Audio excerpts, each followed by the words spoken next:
በ3 ዓመት የትግል ቆይታ ውስጥ ሁሉን ነገር አይተነዋል። አንደኛው ነገር በዚህ በአማራ ክልል በብዙ ቦታዎች ላይ ተንቀሳቅሰናል። በህዝብ ላይ ያለውን ግፍ፣ መከራ፣ ስቃይ እናውቀዋለን።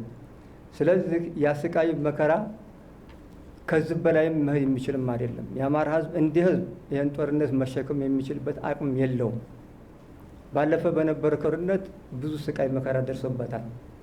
አሁንም በፋኖ በነበረው ትግል ለ3 ዓመት ያህል ብዙ ስቃይ መከራም ደርሶበታል። ሰላም የለም፣ ልማት የለም። በሽተኞች ወይም ደግሞ እናቶች ከቦታ ቦታ እንደፈለጉ ሂደው መታከም የማይችሉበት ደረጃ ላይ ነው ያለው። ትምህርት ቁሟል ማለት ይቻላል።